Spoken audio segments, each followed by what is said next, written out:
Hey guys, it has been quite a while since I have posted anywhere. I just wanted to give a quick update video because I am finally in a place where I can start producing again. I've got a lot of equipment coming in to make recording and stuff easier. I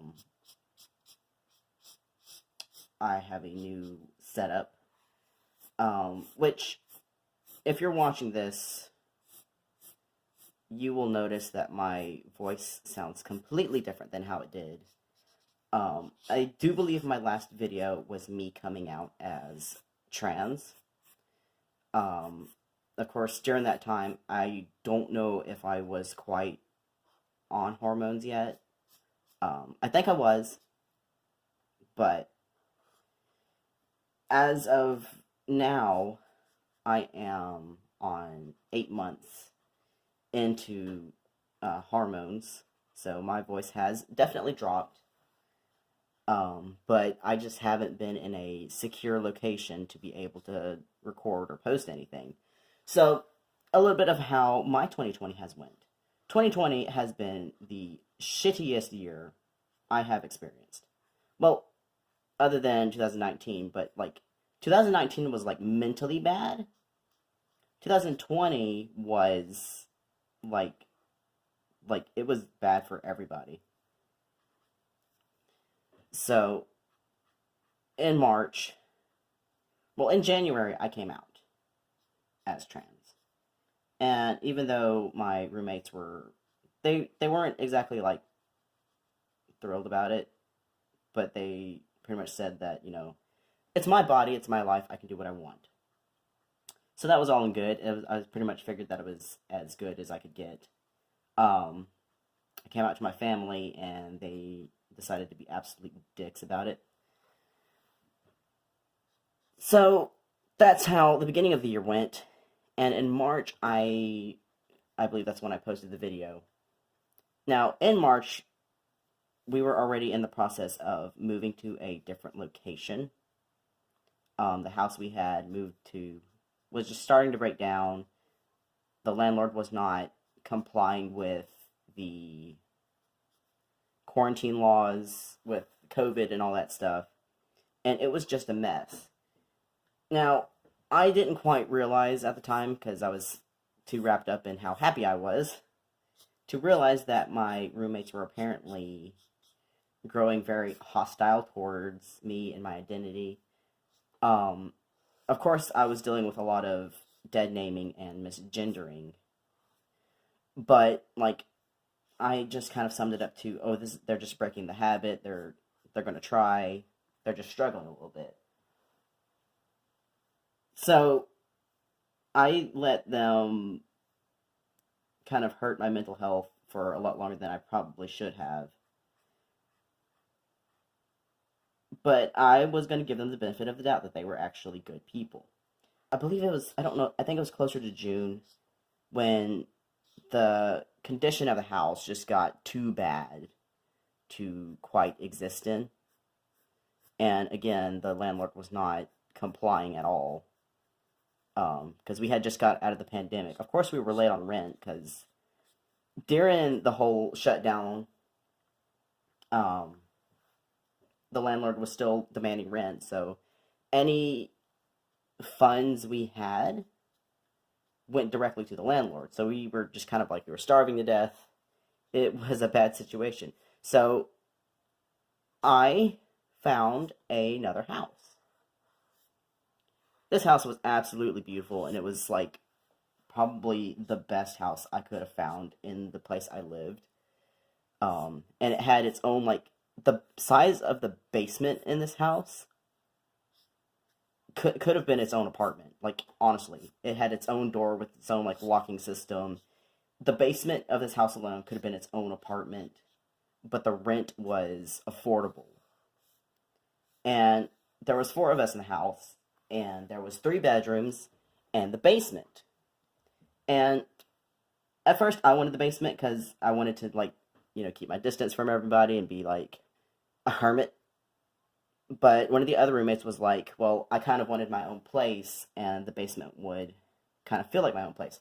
So I'm like, oh, okay, well, you can have the basement, that's fine. Pretty soon, he was very unhappy with the basement being his room because he didn't want to be excluded from everybody. And he was just acting really, really hostile and just kind of like out of character for him. Normally, he was a pretty chill guy, but he was just kind of, I don't know, spiraling. He was acting really weird. So, about 3 days after moving into this absolutely gorgeous house, it had wood floors, the walls were wood, and I love traditional style type houses like that. And I have a really big thing for built-in shelves as well. And this house had like built-in entertainment centers with like the intricate like swirly type wood carving into it. It was the most beautiful house in my town. Pretty soon, this roommate kind of revealed himself to be a bit transphobic. His misgendering and misnaming got worse, and anytime I would correct him, he would come back with, oh, well, you'll always be a girl to me, you'll always be this to me. And when I started being like, no, you can't do that, he started getting a lot more hostile, and long story short, the house that I found, that I helped us get into, I got kicked out of. So, I moved in with my sister. Now, she only had a 2-bedroom house, and she has 3 kids, so I was kind of living in a closet for a couple of days. About a week later, my sister decided that she needed a bigger place for her kids anyways, and me living there just kind of, oh, well, we really need to move. So we did. We went through the trouble of finding another house, and a week later, we were moved again. All of my furniture was still, well, not all my furniture, but like all of my stuff was still in my car at the time. Like my art equipment, my filming equipment, everything was in my car. Everything that I owned and cared about was in my car. I was literally, like, everything was in my car. So I had gone back to the town I originally lived in, because I had moved about like an hour away, just because that was the only option I had. And I went back to hang out with the only roommate that actually stuck up for me, that ended up leaving the house as well because I wasn't there. So I hung out with him all day, and we were just gonna go drive to Sonic and get some food. You know, something simple. And I had left my car at his workplace, which was literally across the street. Literally across the street. You could see his job and Sonic. They were like you could walk there. So I rode in his car to go to Sonic. And now, before anyone comes up here and starts calling me an idiot, I did take the keys out of my car. Well, I took them out of the ignition, but I left them in the car because I am an absolute idiot, and my town is pretty chill. You never hear about people getting robbed or anything in my town. That's not something that, like, our town is so safe. Or at least I thought. But sure enough, by the time I got back to my car, there was no car. Surveillance video on the camera showed my car had gotten stolen.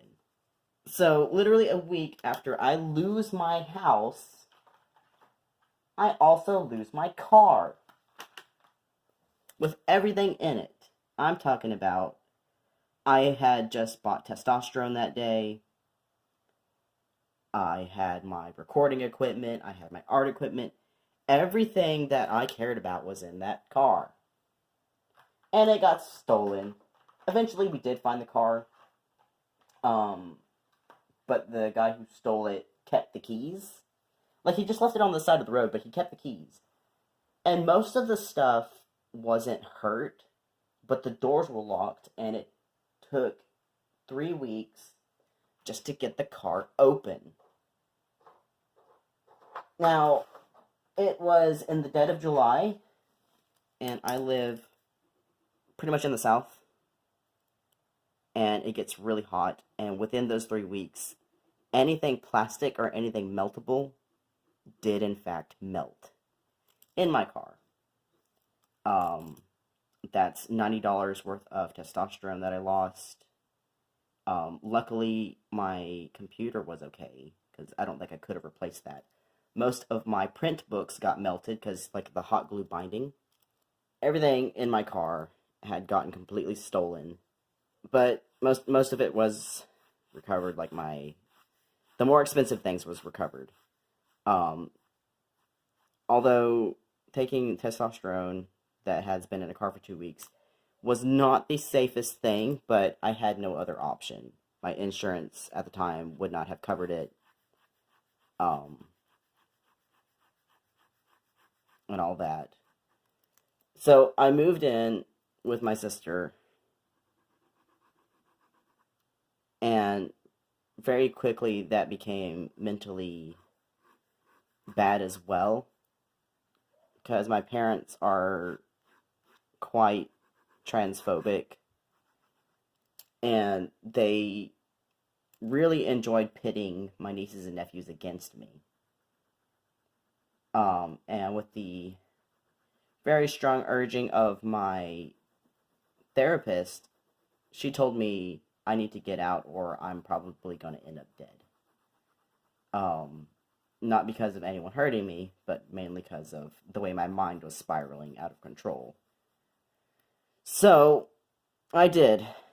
I moved back to the town that I had just left with some other roommates. And even though I'm still pretty not well about how the year has gone, uh,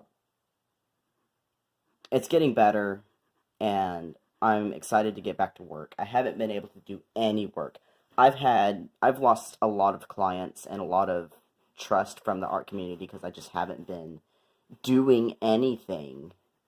Like, I had a lot of, like, stories I was supposed to draw that I haven't been able to do, and I know the authors of those stories they're pretty much convinced that I'm just not worth hiring, because I used to be known for my speed, but this year I haven't, like, Legend of the Erased Book 3 is still on the way, but it is very much not done because of how the year has gone. I have not been in a single house more than a month and a half this year after March and after I was kicked out. So, I'm back. So, even though the year has been super duper hard, I am back now. And hopefully nothing else goes wrong, and I am here to stay for a while. Like I said, I've got new equipment coming in to prioritize making videos and stuff. Um, I'm on TikTok now as well, and there will be a lot of updates coming to Patreon. What time I had, I spent either working on my projects or trying to figure out ways to update Patreon, my merch store, and all that. Of course, most of this time I did not have any internet access, so most of that I couldn't do because of that. But I am back for now, and hopefully I can have a stable enough environment to where I can actually get some work done and bring you guys content you actually enjoy. So, I am back, and if you have been here the whole time waiting on me, thank you so much for your patience. And if you happen to be new here and this is your first video, pretty much, I went away for like 8 months and haven't done a single damn thing. But I am back for now. So thank you guys so much for watching, and I look forward to being very much productive for the remainder of the year and for all the years to come. Book 3 is definitely on its way. It's making Although slow progress, it is making progress. I've also got other projects coming. I'm going to be updating my merch store as well as my Patreon. So look forward to that. And thank you again for watching, for your patience, and I will see you guys really, really soon. Bye.